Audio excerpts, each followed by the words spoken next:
Uh, yeah, I've never been to this bookstore before, but I really love it already. So I think it's definitely going to be one of my regular haunts. And what a neat neighborhood this is. I haven't been here for a really long time. I worked at the Orange County Register for 27 years now. I was a hard news reporter. I worked with Dan's wife at one point briefly until she went on to better things. And but I've been a columnist now for 12 years, and I write. It is there anybody who doesn't know my column? Okay. Sometimes I speak to groups and they're like, "Who the hell are you?" But so, I always need to say who I am. Okay. So I've been writing the Frumpy Middle Aged Mom column for 12 years, and I started it just on my own. I was a hard news reporter, and I adopted these two little kids out of foster care, a 3-year-old girl and a 5-year-old boy, their brother and sister. And there were just so many bizarre things about being a mom that I felt like I just wanted to write it down, right? So I started blogging about being a frumpy middle-aged mom. Now I'm a frumpy old mom, but yeah, and I was just having a good time and amusing myself with this blog. And then my boss came and said, "Hey, we're starting this mom blog at the Register." This is when blogs were still kind of a new thing, right? And she said, "We're starting this mom blog which is different voices of moms, and are you interested in putting your column in there?" And I'm like, "Sure, why not?" They weren't paying me or anything, right? But I'm like, "Sure, you can use my column." So I started writing once a week for this blog, and actually there was a lot of good voices in it. Even a guy, Andre Bouchard, who's one of our editors, wrote a really good thing about being dad. And then at a certain point, they're like, "Well, we want to start putting your column in the print newspaper." I'm like, okay. They still weren't paying me, you know what I'm saying? So I still had my regular job. And so they started running my column in the print newspaper, and people seemed to like it. And then there came a day when they called me in and said, our columnist is leaving. Would you like to be a full time columnist? And I'm like, yeah, right. Does a bear do you know what in the woods? Yes, of course I want to be a full time columnist. So I became a full time columnist, and I started writing Frumpy Bob. And then I was also writing, they're like, well, think of some other columns because, you need to write more than one column a week. Uh, so then I started writing. And they wanted deals. They were very big in those days on deals and bargains. They wanted me to write deals and bargains because readers love those, right? And the thing was that I was the cheapest person they knew.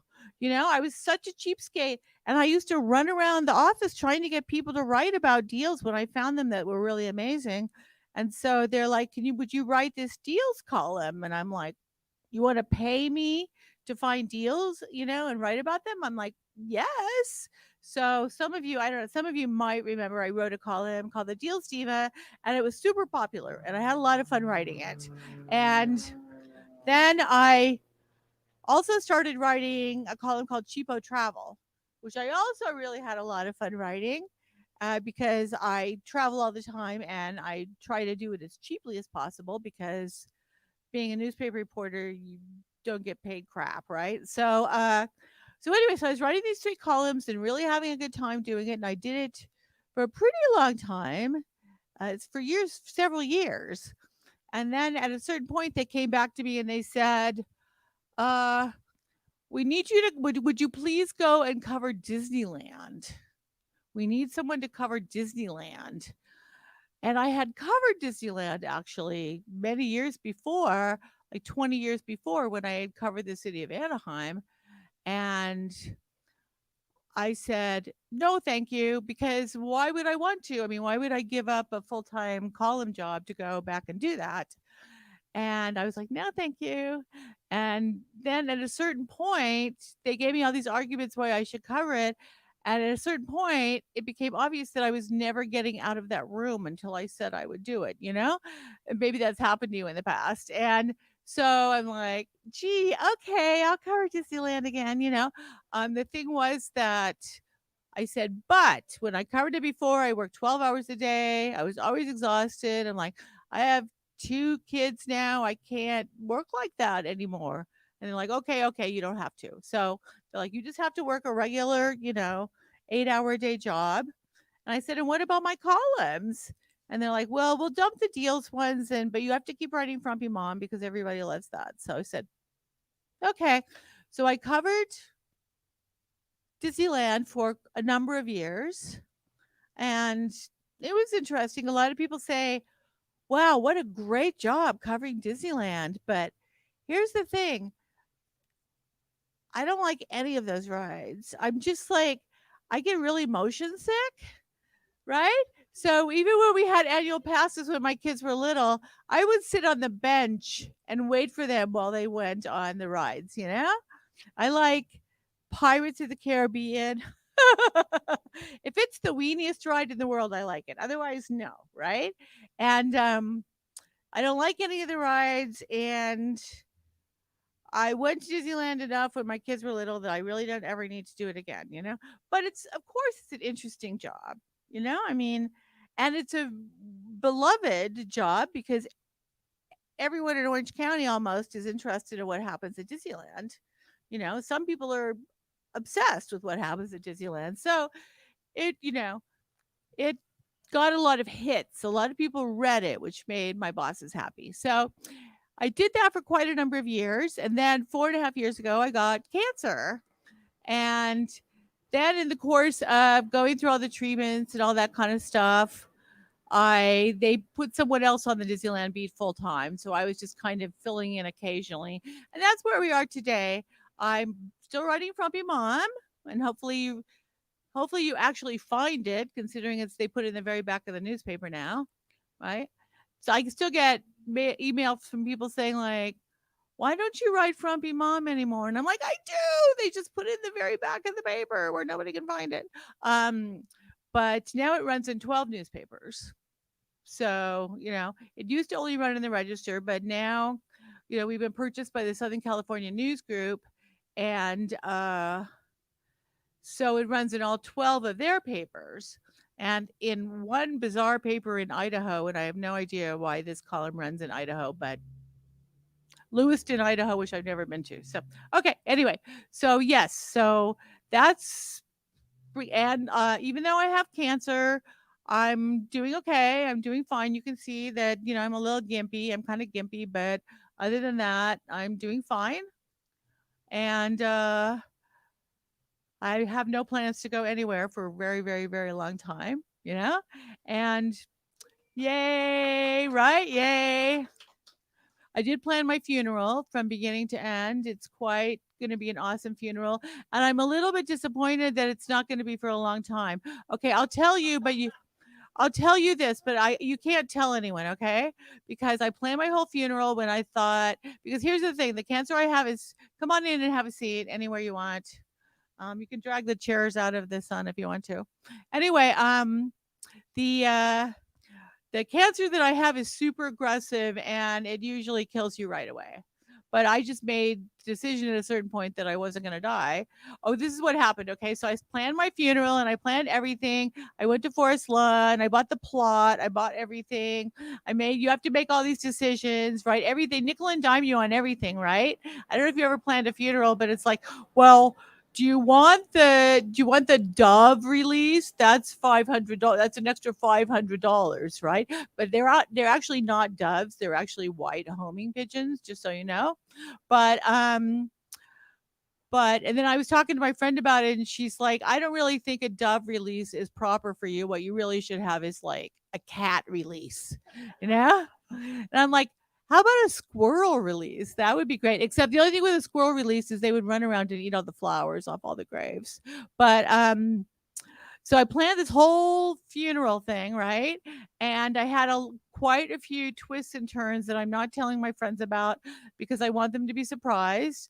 Like I hired an Elvis impersonator, and he's coming. He'll just my friend is a minister, okay, so she's going to officiate at the ceremony, and then the Elvis impersonators just going to come out at a certain point, right?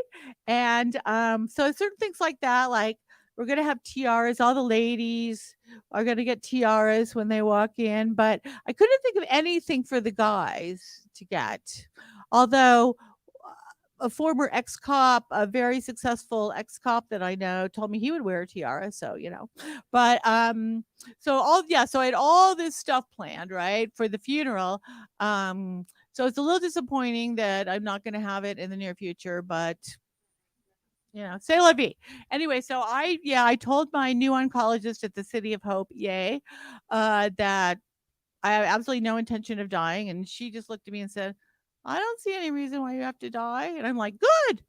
You're like the kind of doctor I wanted to have, right?" So anyway, that's enough about the cancer. You can ask me questions about it later if you want to, but you know, it's not a big factor in my life right now. Um, so what I really wanted to talk to you about, okay, you're gonna spot me on time, right? I have a stage manager. This is so exciting. I never have a stage manager. I always have to keep track of my own time. But usually, what I do in terms of time is I set my phone to ring so I don't talk your ear off. But also, when your eyes start glazing over, that's when I know, right? Except you guys all have sunglasses on, so that makes it hard. But that's what's difficult with doing a Zoom talk because you can't see people's eyes glazing over, so you really don't know when to shut up. But so basically, what I wanted to talk to you about is how to not get discouraged and why you shouldn't get discouraged.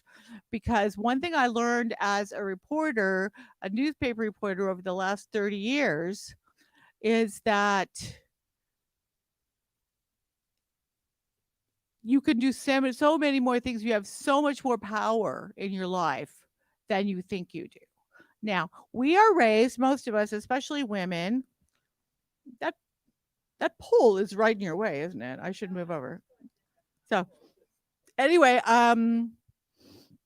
we are raised to be polite, and when people tell us no, what do? We say, "Okay, thank you," and then we walk off, right? But no, no, no, no, no, no, no, right?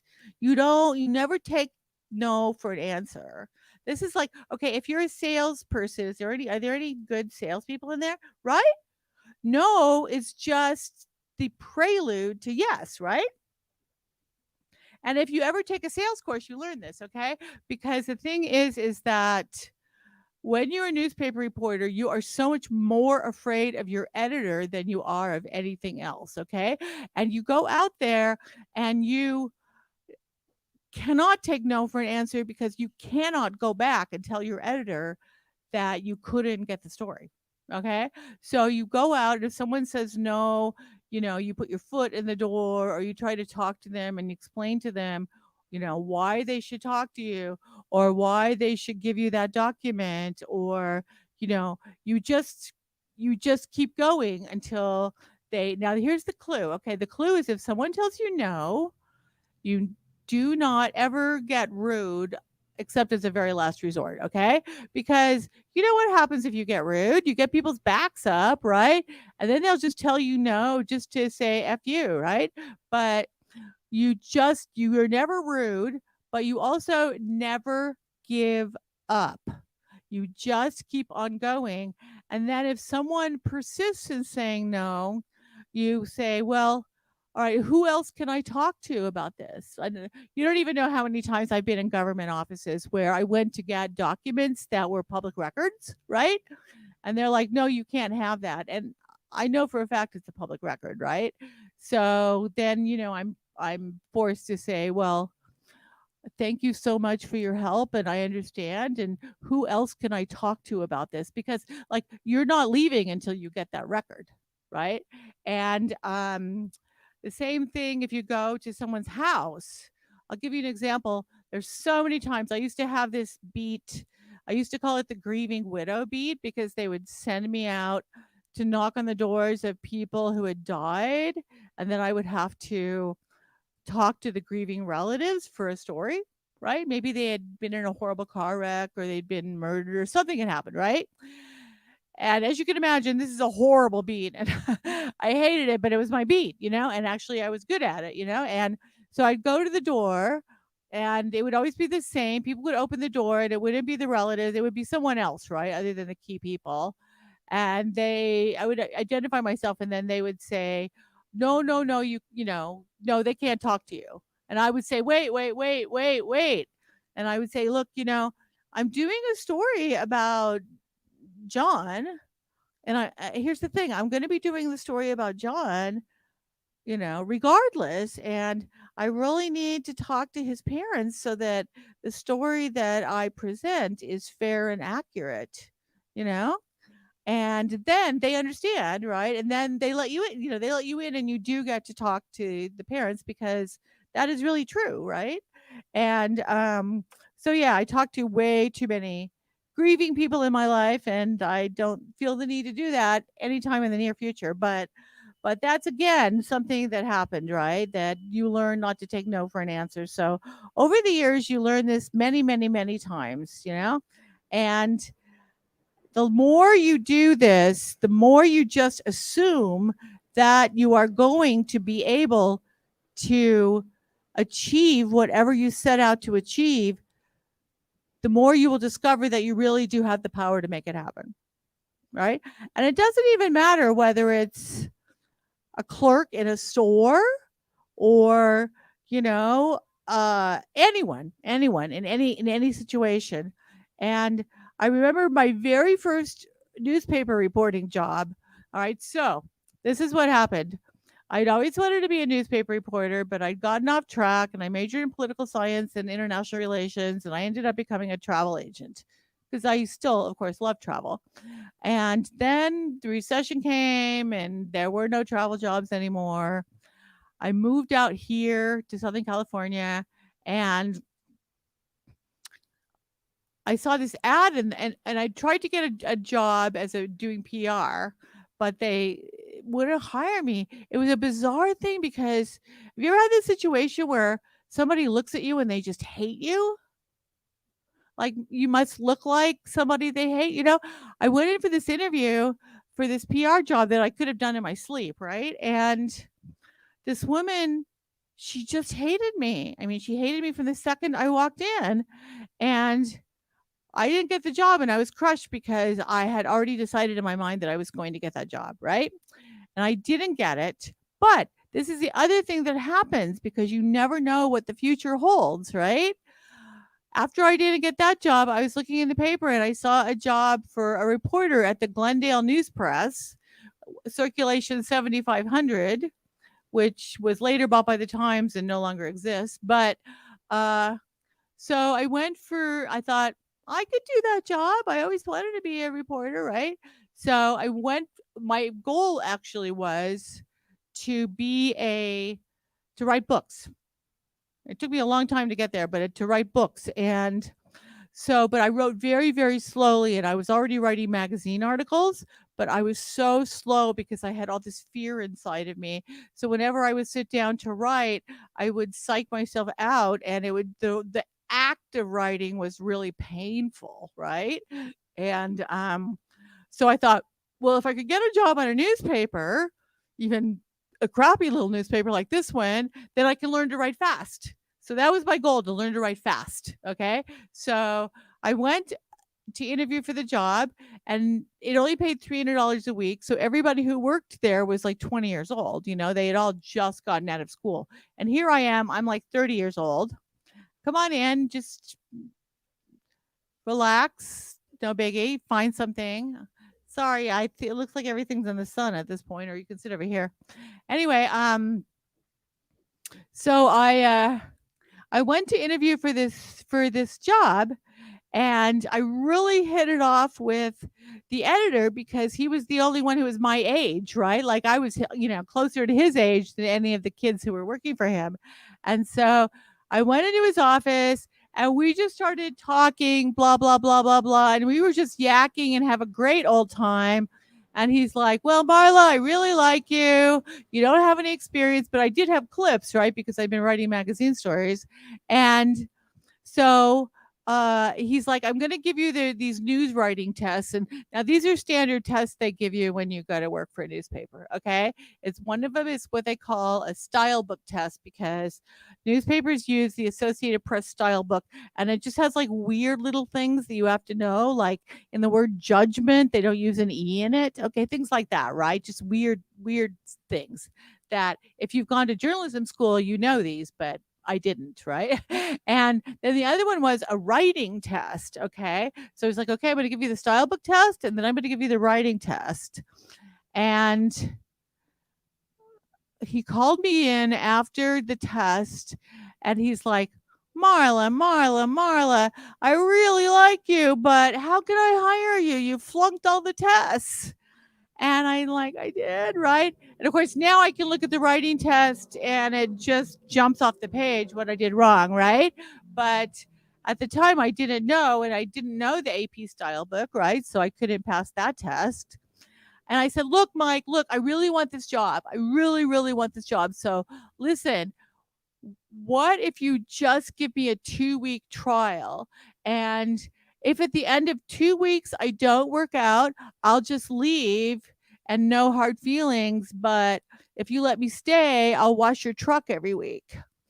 And so he started laughing and he said, "Okay." Right?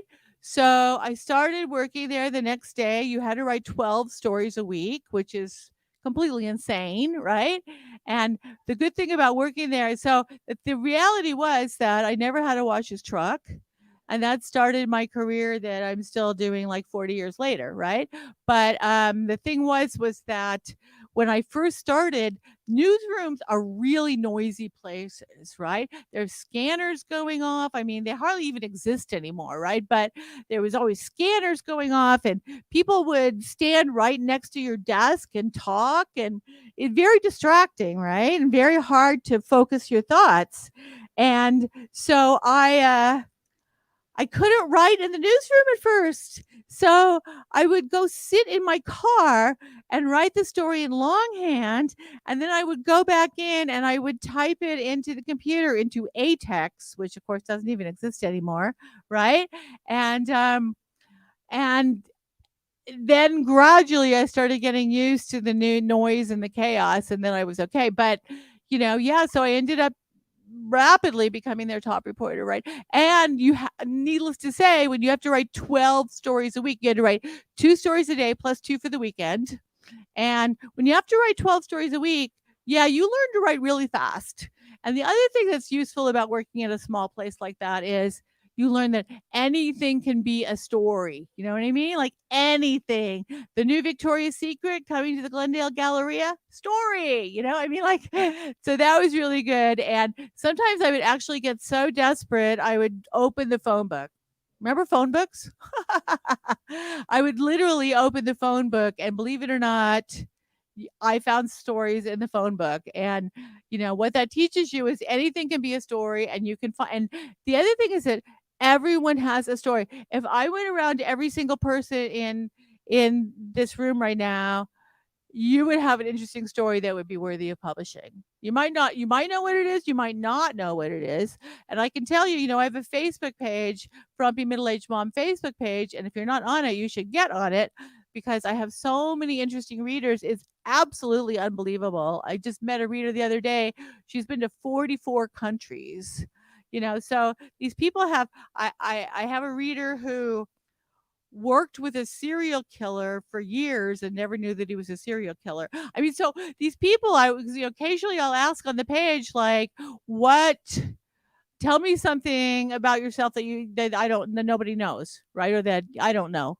And then they tell me these just unbelievable stories, right? So everybody has a story. So these are the kind of things that you learn when you're like working at a small paper because you don't have the big important people going out and covering things. You are the person, right?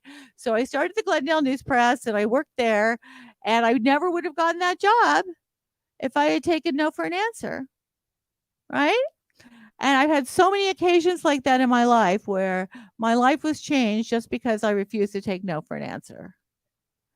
And the other thing I want to tell you about being discouraged is do not ever, ever let anyone discourage you with one exception. All right? If you want to give your life savings to a financial counselor you met at church, be discouraged, right? I mean, if it has to do with money that someone wants you to invest, be discouraged, right? But any other avenue, do not let yourself be discouraged because the world is absolutely full of people that want to tell you why you can't do stuff. You must have experienced that. Everybody's experienced that, right? Hundreds and hundreds of people leap out of the woodwork to tell you that you can't do things. More people come out to tell you you can't do things than will tell you that you can do things. And this is why it's very important to never listen to those people, because usually don't throw your pearls before swine, because usually those people don't even know what they're talking about, right? You know, it's like I went to work for an ad agency because I thought that would be a way to become a writer and still make money, right? Because at that time in my life, I didn't want to be poor. I grew up being poor. Being poor sucks. And so I wanted to have a way to write for a living, but also make money, right? And, ad people can make money. So anyway, they also lose their jobs a lot, which I learned later. But anyway, so I w- got a job at an ad agency as a secretary and worked there for a while. And while I was there, I went to classes and I got a really good portfolio of work. And I worked for this very, very famous guy named Paul Kai. He's passed away now, but he ran a very famous agency in Westwood that did campaigns like Bartles and James. He invented Bartles and James wine cooler. I don't even know if they still exist. And he did Orville Redenbacher, right? Popcorn. And so he did most what he was most famous for was there was an ad with Orson Welles saying like, I will sell no wine before it's time, right? So he was very famous for doing these ads, okay? And so it was what was known as a creative shop, which meant that it was a good place to work because they weren't always shooting down your ideas. So I wanted to work there, right? So that's why I got a job as a secretary, because at that time that was a way to break into the ad agency. And so I started working as a secretary and I had my portfolio, and I finally decided it's time to take my portfolio down to Paul Kai, right? And so I go down there and he has an office. His office was bigger than this, right? It's like this gigantic office. And I'm like, Mr. Kai. I didn't know him. I only said hi to him in the elevator, right? But so I'm like, Mr. Kai, I have my portfolio here. Would you look at my portfolio? And he's like, yeah, yeah, yeah, sure. Put it over there. And so I look over and there's this whole wall of black portfolios exactly like mine, right? And I'm like, okay. So I left my portfolio there and I went back upstairs to my job as a secretary, and kept doing my job. It was such a boring job because that was when Apple Macs were new and everybody was writing their own letters and doing all their own stuff. So I was only existed for prestige, you know what I mean? So that I would answer the phone for people. And so I don't know, I waited a week or 2 weeks or something like that. And all of a sudden I get this phone call that says, this is Paul Kai. Get down here. And I'm like, oh my God. It sounded like he was going to fire me, right? So I go running down to his office and I walk through that acre of land between him and his desk. And he's like, sit down. And then he looks at me. He's like, you're a writer. I've ordained it. And I'm like, whoa. And he's like, I looked at your portfolio. It was good. And I've decided to hire you as a junior copywriter, which, by the way, was a cut in pay from being a secretary. And so I was like, okay, right. So, needless to say, I was completely thrilled because this is the first time I'd ever been paid as a writer, which had been my dream my entire life, right? This is before the newspaper job, right? And so I went floating back upstairs, as a new junior copywriter to my desk in the typing pool, and all the other secretaries. They said that was a really weird place, and the secretaries were not really friendly with each other. It was very strange. Um, but they looked at me and they said, "Why do you look so happy?" And I said, "I showed my portfolio to Paul Kai and he hired me as a copywriter." And they're like, "What? You showed your portfolio to Paul Kai?" And I'm like, "Yeah." And they said, "Don't you know that he's known for ripping people apart when they show him their portfolios?" And I said, "No." And it turned out that all of them also had portfolios. They all also were working there as secretaries, hoping to become copywriters. And none of them had ever had the nerve to show their portfolios to Paul Kai. Okay. So here's the deal. I waltzed in there, and because I was ignorant, right? There was nobody to discourage me because I didn't know I should be discouraged. And because of that, I succeeded and I got the job. Okay. So, that was the point at which I learned, do not let people discourage you, and do not allow people to tell you that you can't achieve something when it's entirely possible that maybe they couldn't do it, but you can do it. And there's so many times in my life that people have tried to discourage me from everything I can think of, right? From getting a job to going to Egypt. I remember when I was thinking about going to Greece because I got this really cheap airfare to Greece, and that's the way I travel is cheap airfares. And so a couple years ago, there was a $600 summertime airfare to Greece, which is like half price, right? And I'm gimpy right now. I have to use a cane and a walker. And I can't even tell you how many people told me I should not go to Greece. They're like, "Oh, there's all these hills and there's all these stairs and there's cobblestones." Have you been to Greece? No, yeah. And like Greece is not a good destination for somebody who has mobility issues. So, you should not go to Greece. That would be a mistake, right? So, but I was just like, well, $600. So I said, "You know what? I'm going to Greece." So I went to Greece with my friend and my kids, and I looked online and I made a careful search of the flattest Greek island I could find. I knew I couldn't go to Mykonos or Santorini, but it was August. I didn't want to go there anyway because I knew it was going to be super hot and crowded, right? So we went to so I instead I booked us into this island called Bados, which is very flat. And I thought, I can get around here, this island, right? And then so I did. I got around Bados. It was okay. And then, we went to when we were in Athens, and I got a car and driver, which I highly recommend. It's not as expensive as you think to drive us around everywhere we wanted to go, right? And I discovered from reading that there was a new elevator up to the Acropolis, right, to see the Parthenon and stuff, which is up on a big hill like this, right?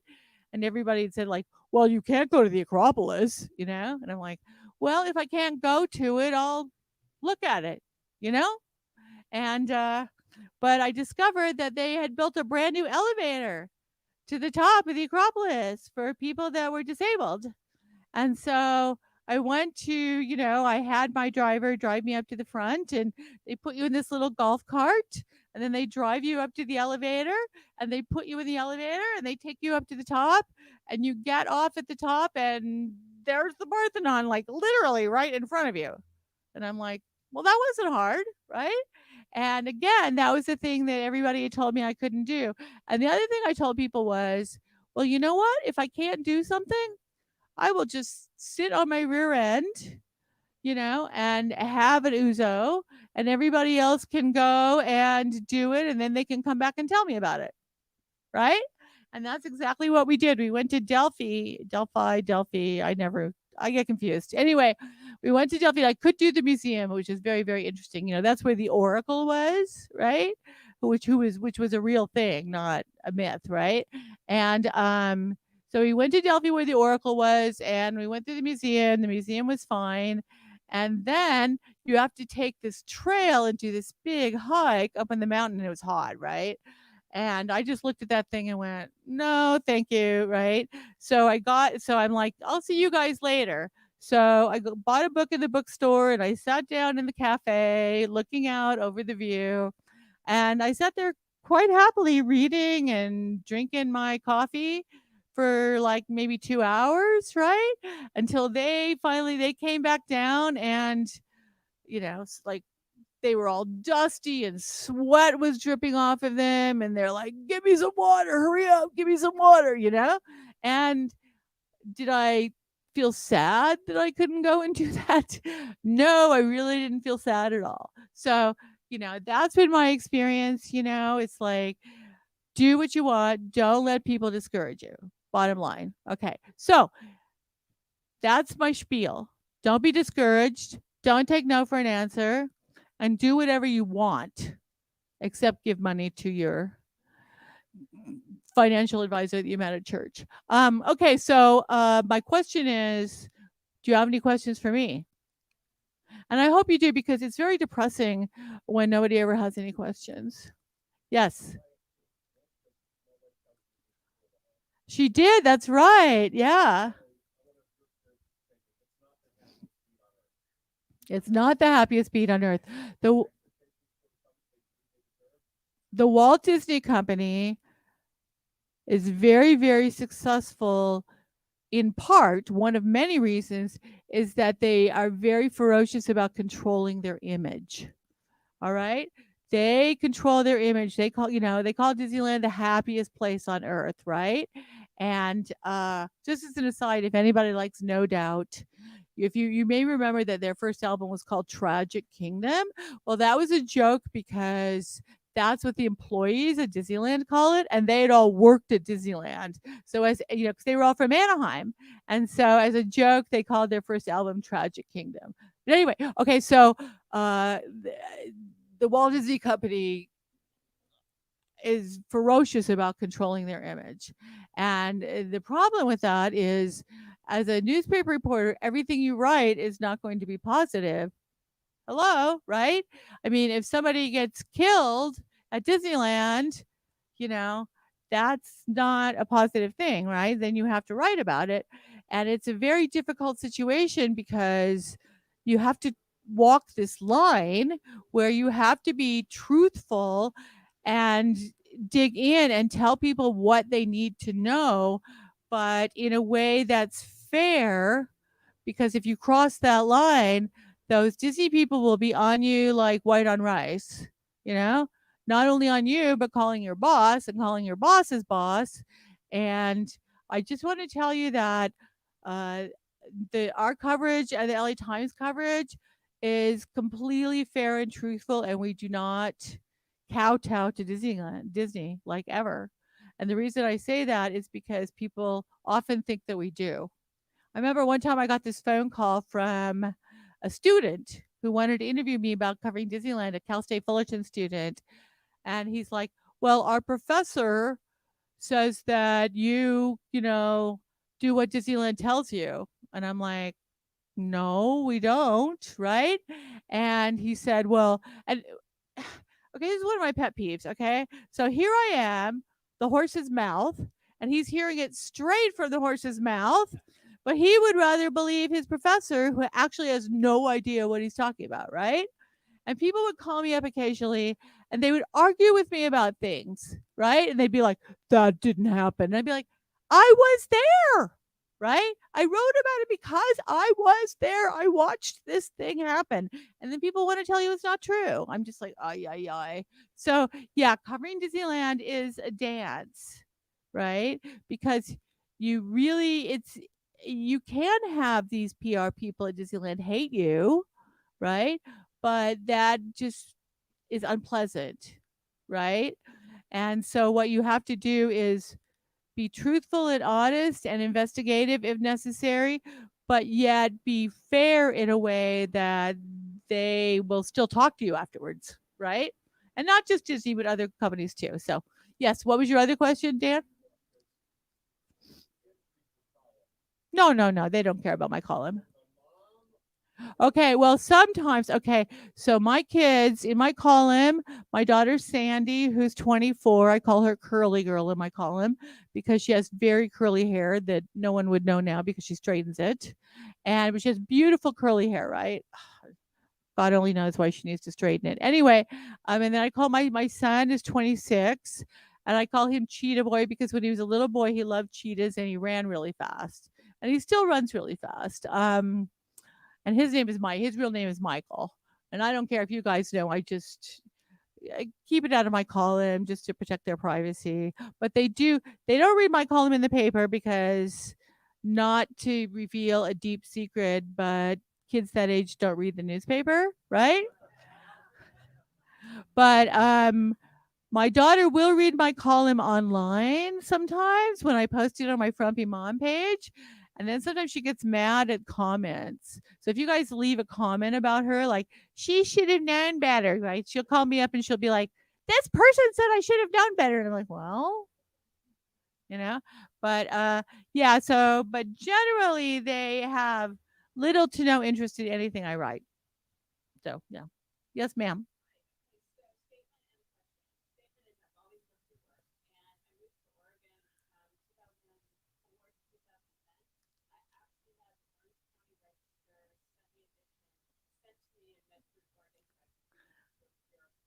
Oh my gosh, that's so flattering. Thank you so much.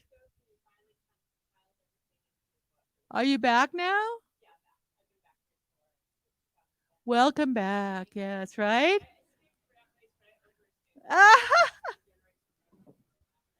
Well, that happened to my friends. Well, they moved to Boise, Idaho to have a new outdoorsy life. And they're like, this is really boring. Yeah.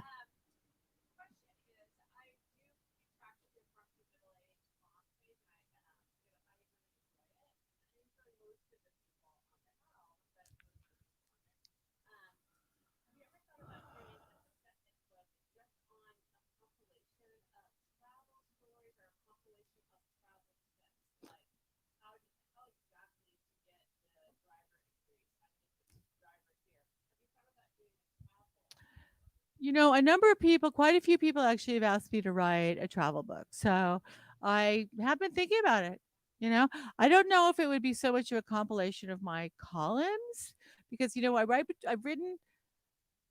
I've written straight travel stories for over 20 years, right? For the travel section. The Register used to have a really beautiful travel section. It was gorgeous. It was an entire section and had beautiful art, and they would send people all over the world, and it won national prizes all the time, right? Uh but, like everything else, they lost the reason the paper is so small now, for those of you who don't know, is that we lost the display advertising. It's all gone online. So basically they lost so much advertising that they couldn't sustain, having that section anymore. So now there's like one travel story, which, by the way, you should read my travel story today because I really love it. It's on the Whitney Plantation, which is in New Orleans, which is outside of New Orleans. You got it right there? Hold it up, hold it up. And ah, what? Wait, what? Oh, it's on the very last page. See, this is what's so sad. It's sad.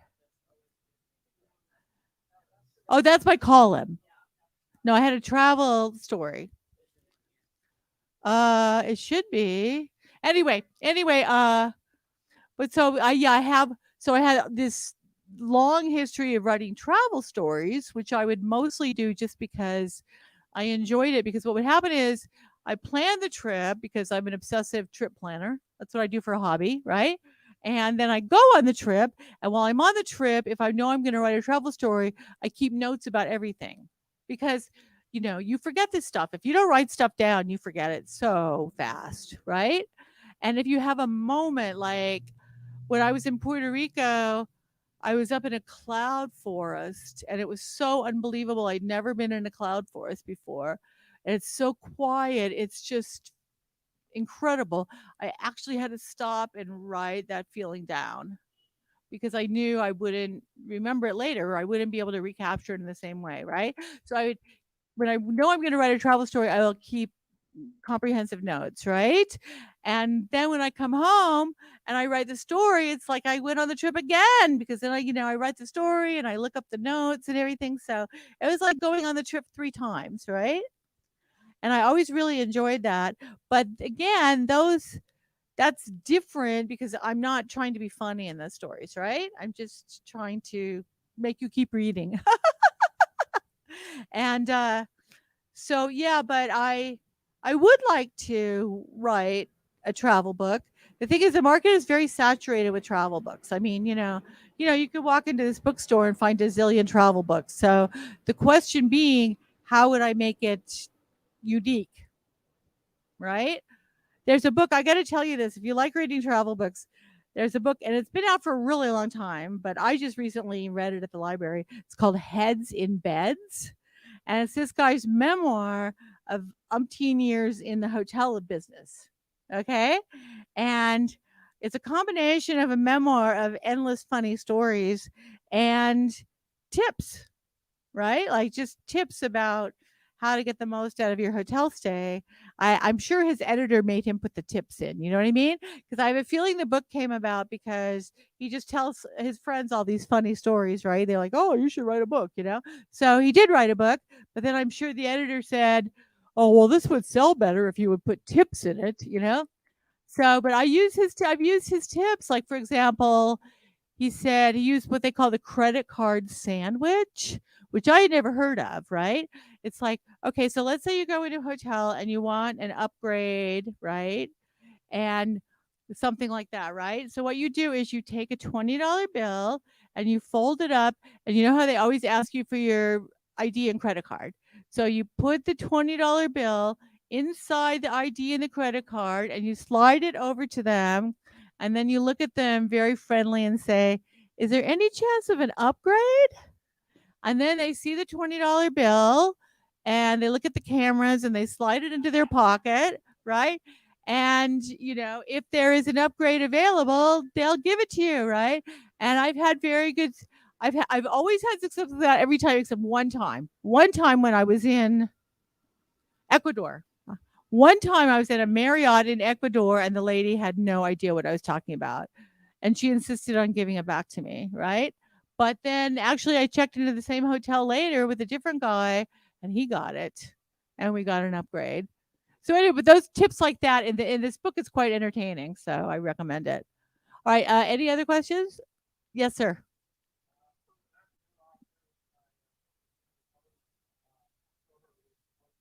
Congratulations.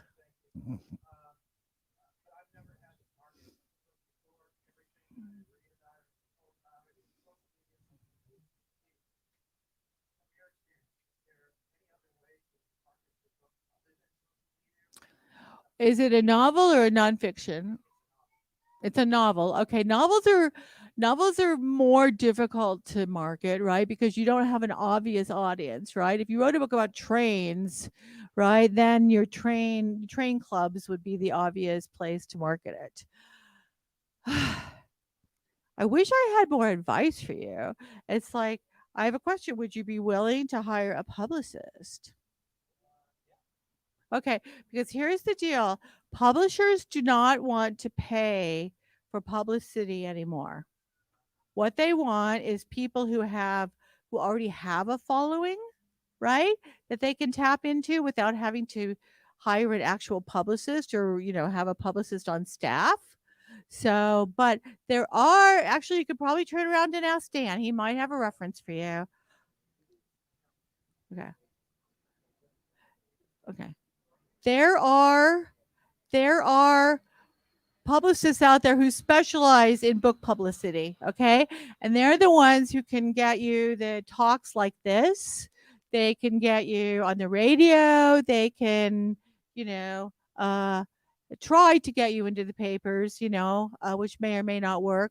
Other than and that I think that's a useful thing to do. When my book came out, it was the middle of the pandemic, so I couldn't do any kind of talks, which is why 2 years later, I'm doing a talk now, right? But there was no talks, there were no book signings, there was nothing. Uh, you know, bookstores didn't want me anywhere near them, you know? And I was just going through chemo and I didn't have the mental resources to get a publicist, right? But my friend Liz, actually, if you want to email me, I can ask my friend Liz, although she has a publicist, okay? She's written several books and she's hired a publicist every time. So she does know books publicists, but yeah, an agent would be a good person to talk to. Okay. Or the alternative is just calling around to bookstores like this and saying, I wrote this book. Are you interested in having me come and do a reading and a signing? You know? And see what happens. Right? Yes. Yes, sir.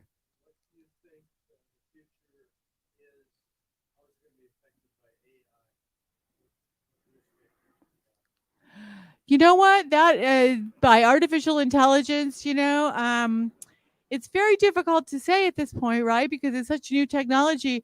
I have a lot of compadres who are quaking in their boots right now because they feel like they're going to be replaced by AI. But I personally do not feel like AI can ever have the true flavor of, actual reporting and brains, you know? So maybe if you're looking up what to do about toenail fungus, you might find an article on AI that was useful on that. But if you're wanting to know, what kinds of records were found in the bathroom at Mar-a-Lago, you're not going to find that on AI, you know? So it's all a mystery to me. I do know a lot of people are terrified. A lot of writers are terrified by this, but I'm not terrified because I don't really actually think that AI could do what I do. So we'll see what happens. Yes, Dan.